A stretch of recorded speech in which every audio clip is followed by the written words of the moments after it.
Svetniki so bili večinoma enotni. Menjave na vrhu Gen energije ne prinašajo nič dobrega. Politično kadrovanje za objekt, kot je jedrska elektrarna, ni primerno.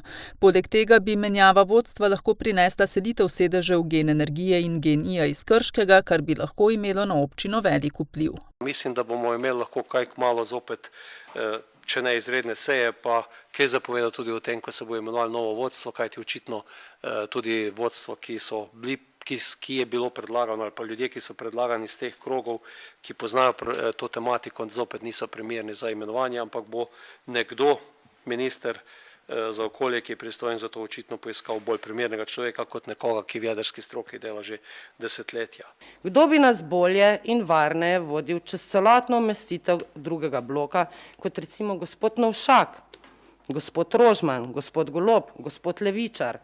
To so ljudje, ki jih poznamo, ki so v energetiki s svojim delom že dokazali in si tudi zaradi tega zaslužijo zaupanje. Politika se je od nekdaj vmešvala v to delo. Imenovali so na osnovi političnih preferenc, političnega kupčkanja ali pa rezultatov na volitvah. Ni bilo do sedaj drugače, nikoli in tudi tokrat ni drugače. In nadzorni odbor bo odločil, pač kot bo odločil. Aleš Suša je opozoril na razliko med političnim kadrovanjem in kadrovanjem nekompetentnih oseb in spomnil na podporo nekaterih občinskih svetnikov pri imenovanju vodstva Kulturnega doma Krško. Kar so se v SDS naučili v lokalnem okolju, danes izvajajo v državnih institucijah. In kdor misli, da je kultura tako nepomembna, da se lahko tam nastavlja nek strokovne kadre, potem naj se ne čudi, da SDS misli, da lahko nastavlja svoje nekompetentne kadre kamorkoli, tudi v jedrske objekte. V preteklosti smo take igre nekajkrat že preprečili, zdaj pa se je to zgodilo, žal tudi, ne morem drugače reči, kot s pomočjo domačih izdajalcev.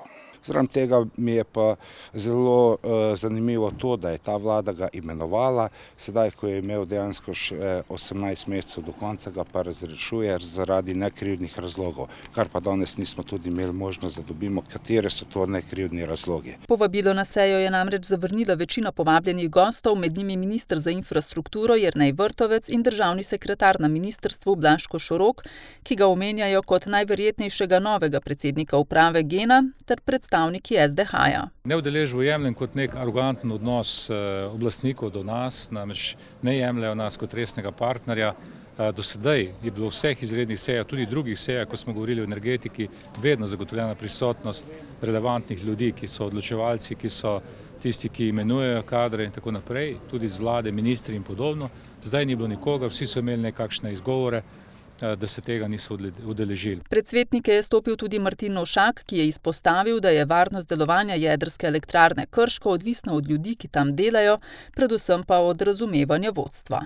Jedrska nima 10.000 rudarjev, nima politične moči, ima strokovnjake iz tega okolja. Zato mora biti seveda selekcija teh ljudi zelo precizna, zelo primerna.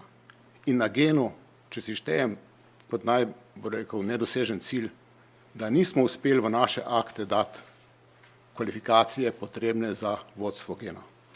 Politika je vedno bila proti, zato ker ne razumejo pravzaprav, kaj je varnost. Na Genu mora biti od 3 vodilnih članov uprave vsaj 2 iz jedrskega področja. Če to zagotovimo, potem lahko tudi mirno spimo. Ključno je, da družba in skupina in pa podjetja v skupini vodijo naši kompetentni in pa izkušeni strokovnjaki. S tem dejansko dvignemo kredibilnost, ki jo na nek način potrjuje tudi lokalno prebivalstvo. Je pa na nek način meni nerazumljeno, zakaj se do tako dolgoletnega in pa kompetentnega strokovnjaka, kot je bil gospod Novšak, v takih primerih pač zamenja. Jaz mislim, da smo družbo zelo dobro postavili, rezultati so bili odlični. Svetniki so sklep, ki od pristojnih zahteva, da Gen energijo tudi v prihodnje vodi strokovnjak s poznavanjem jedrske stroke, soglasno podprli.